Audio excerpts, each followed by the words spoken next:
Welcome to Film Fiends. This is the podcast where we geek out over the movies that make us laugh, cry, and fall in love all over again. I'm your host, Samaya Luna, and today we will be diving into a 2004 rom-com, 50 First Dates. With Adam Sandler and Drew Barrymore lighting up the screen, this film offers a unique spin on love, memories, and the arts of never-ending first dates. So whether you're here for the heartwarming moments or the comedic gold, grab a comfy chair and join us as we explore why this film is a timeless favorite. Let's get started. 50 First Dates showcases the relentless pursuit of love and the lengths one will go to in order to make it work. It expands the importance of cherishing every moment. Now, the plot revolves around a woman with short-term memory. The central character in the movie is played by Drew Barrymore. She suffers from a rare condition that causes her to forget everything that happened after the day of her accident. Adam Sandler's character attempts to make her fall in love with him every day. His character, Henry Roth, falls in love with Lucy and makes it his mission to win her heart every single day, despite her memory loss. Now, there are some great side characters within this film, including Rob Schneider's character, Ulla. He plays a memorable supporting role. He's a very close friend of Henry and the source of comedic relief throughout the movie, including Doug, which is played by Sean Astin, who in the movie is Lucy's brother, and he is this lisping, like steroid-dependent bodybuilder.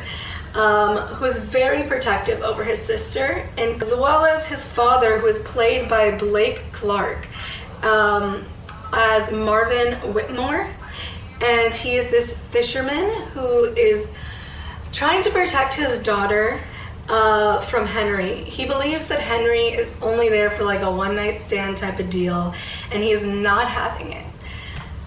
So as we get into this movie, I just want to talk about a little bit of what critics thought.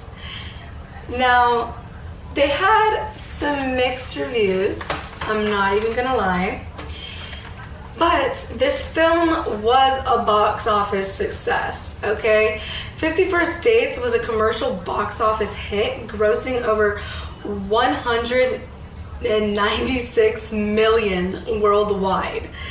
It did receive mixed reviews from critics. The movie garnered mixed reviews from critics, with the praising of the chemistry between Sandler and Barrymore, while others felt the plot was way too predictable, which I would probably beg to differ, because honestly, the ending was originally completely different.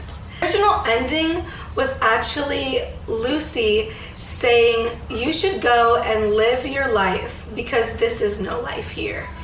And he goes away as he does and comes back and walks into the restaurant and just sits down, reaches his hand out, and says, "Hi, I'm Henry."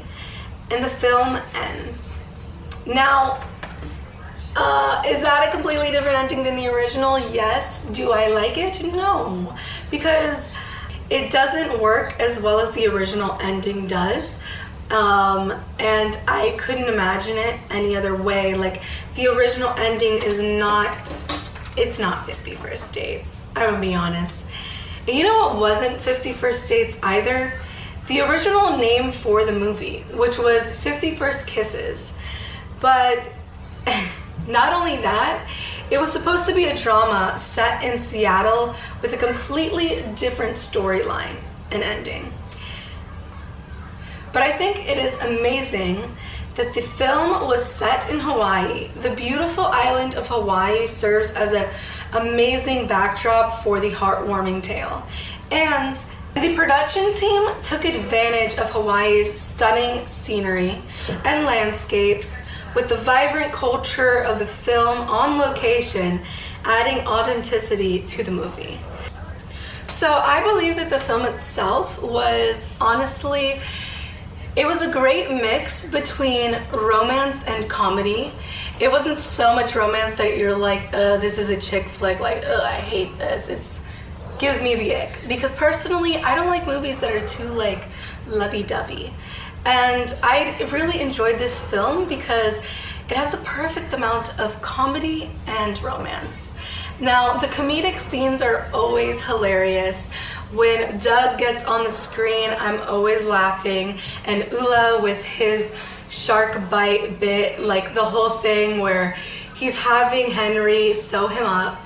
And then there's like a little scene where there's like a turtle and all his kids, Ula's kids, are like, what's up with that turtle? And he's like, his lungs are messed up because he smoked too much turtle weed.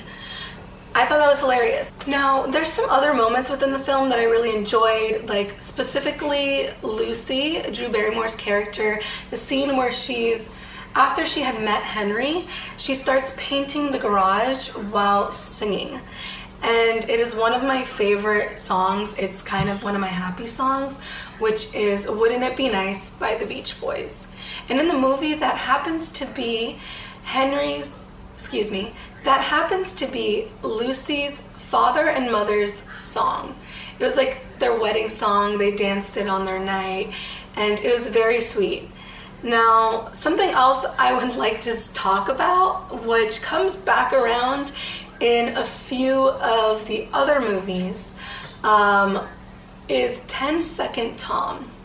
Now, Lucy goes to the facility that she was kept in a few months after her accident because she wants to see if what she has is real. She wants to hear it from an actual doctor.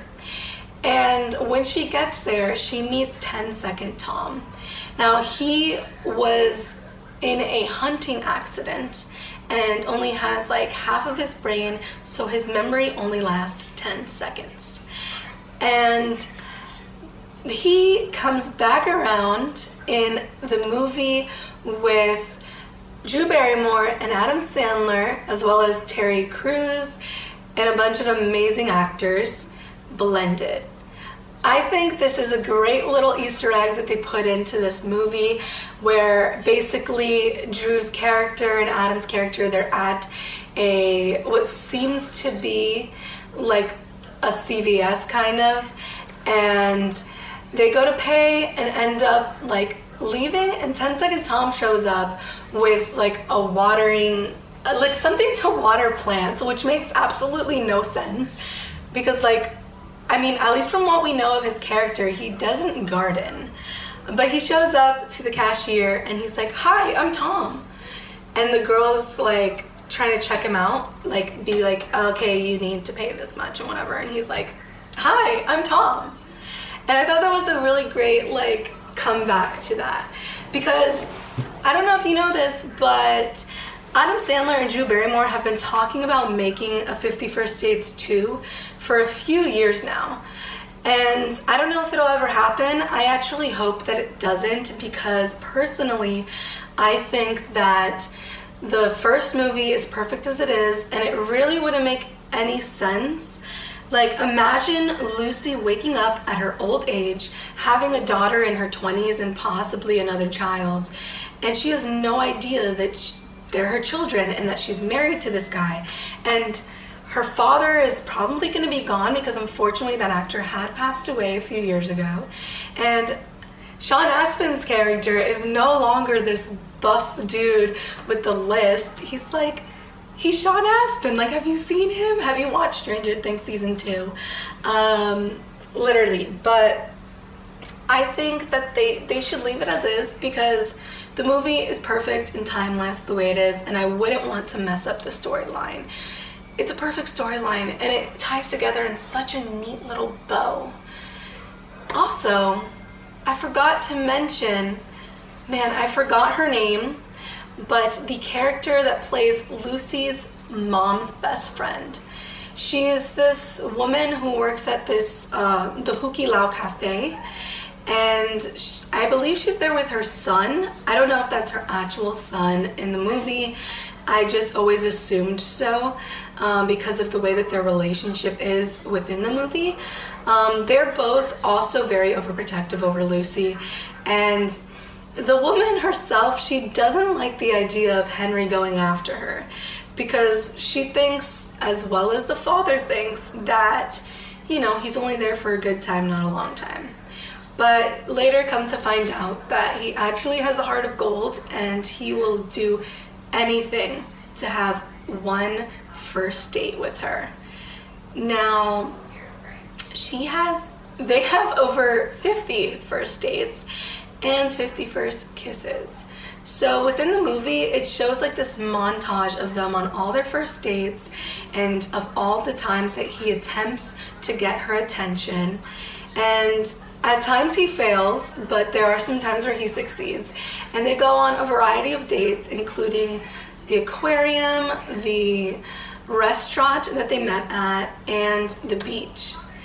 Now, there's this beach scene where it is actually perfect. It's perfect timing, I should say, because he's singing to her this song he made up, and I'm not gonna sing it because it's gonna be like embarrassing for me, but he's singing her this song, and at the end he's like, how about another first kiss? And when they kiss, there's literally dolphins that like in unison, they just jump past them, which I'm like, what the fuck, that's perfect. I later come to find out that like, they didn't train those dolphins. That shit just happened while they were filming. Like, it was a coincidence. A perfect coincidence, might I add. Because who even thinks of that? Like, isn't Mother Nature amazing? Now, I forgot to mention, but there's also this character where Henry Roth works. He works at this aquarium, and he helps take care of the walruses and the penguins, all of those kind of like not little sea creatures, because oh my god, is a walrus big, but you know, a lot of like mammals. He helps take care of them, and his, what I would presume is like his assistant or colleague, is always trying to like flirt with him and like get with him, and he's like, I'm not into dudes. I don't know if you noticed. And the woman is kind of like in shock, like, bitch, do I look like a guy? Don't answer that question. It kind of goes full circle though, because eventually he tries to forget about Lucy, because Lucy ends up pushing him away, and she rips out all these pages from her diary that talk only about this guy, Henry. And of course, like, she wakes up every morning not knowing who Henry is, but she sees how important he is to her in her diary. And she doesn't want to mess up Henry's life by having him redo the same day over and over again. So she pushes him away and tells him to leave. So he ends up trying to go on this date with this woman who acts like if she's drunk, but she's just having like this drink, like a fishbowl drink that has no alcohol in it. It's just like juice, basically. And Henry tells her that, and he's like, this is just a tactic I do to get women to kind of loosen up to sleep with me, you know. And she's kind of like, okay, well, this is like my last night here, so can we just like pretend and, you know, I sleep with you anyways? And he's kind of like, no, but if you want, like, you can sleep with him, and it's his colleague. And she goes, isn't that a woman? And he's like, yeah, but I think you're too drunk to notice, like, And she kind of like shrugs her shoulders and like, I believe waves at the woman, which I thought was like a funny little jab, because I like that they brought that little thing back around. If you notice within the movie, they'll create a scenario towards the beginning and it comes back around towards the end. Like, they have a joke that it's like you have to be a part of it. In order to be a part of that joke, you have to watch the movie to understand it, which is perfect, and I love it so much. So let's talk a little bit more about Lucy Whitmore. Now, Lucy Whitmore's character, she used to be an art teacher, but now she kind of spends her day picking a pineapple for her father's birthday. Picking a pineapple. Her father has a freezer filled with pineapples. He has a closet filled with newspapers from the same day of her accident, as well as he like retapes the package that she gave him for his birthday, which is The Sixth Sense. If you guys have ever watched The Sixth Sense, literally let me know. I haven't watched it yet, but I've heard it's good, so I'd love to know more about that. But yeah, her father and her brother do a lot to make sure that Lucy has a somewhat normal life. And although she doesn't remember that every day is a different day, she does remember that the day of her accident was her father's birthday. And they were supposed to pick a pineapple together. So every morning she wakes up, she goes to the Huki Lau Cafe, she orders waffles and creates something out of them. Whether it be a little barn out of waffles, or a volcano, or even like a house. There's one waffle that she makes, it looks like a cabin. And I'm like, that's pretty cool. But yeah, she then goes home and ends up painting her father's garage, because every day she paints the garage, and then he, at night, or when she's away, ends up painting it white all over again. So it's a completely blank canvas for his daughter to have and create her gorgeous, like, I mean, they're beautiful, to create this gorgeous mural. And then her brother ends up filling up their shampoo bottle and cleaning the same clothes that she wears every day, because he knows at this point she's going to pick the exact same clothes that she wore the year prior to her accident. Yeah, it's an ever-ending loop with them, which is quite sad if you think about it. But also, if you were to watch the movie and see the ending of the movie itself, you'd understand that it was just something that they had to do for that time. And when Henry comes into the picture, he ends up changing that for them. He creates a VHS tape with memories that what she missed throughout the year, as well as recreating their very first time they met. And every time she wakes up in the morning, they play the VHS tape, and there's always something new on it. For example, at the ending of the movie, she's actually like getting married to Henry, and it talks about how, like, you know, she has a baby and all this stuff, and he tells her it's cold outside, so grab a jacket before coming up. And she's kind of like, I don't know what's going on, but I'm gonna do this anyways. She goes up, and she has a beautiful daughter with Henry, and her brother and father are there with her in the middle of the Atlantic Ocean, Alaskan Ocean, I believe, because Henry was planning a trip for years to go to Alaska, but he never really got the chance to. His boat would always get messed up, or there was always these delays. One of the delays being meeting Lucy and having her fall in love with him every single day. And he was going to stop his trip just to be with Lucy, but she didn't want that, which is why she ends up pushing him away, and they later come back together. But it's so sweet, because although she doesn't fully remember him, she dreams of him every night, and later begin to like paint these beautiful portraits of him and these like really elegant artwork, including literally like an egg-shaped head with a little crack on it, and like it's just him, like the clothes he would wear, which is kind of like Hawaiian shirt, I believe. But yeah, I personally think that this is an amazing movie, and you guys should definitely watch it. If you haven't already, then what are you doing? I just spoiled the entire thing for you, which I'm very sorry about that. But I hope you guys enjoyed, and I will see you guys next time with another episode of Film Fiends. I'm your host, Samaya Luna, and see you guys on the flip side.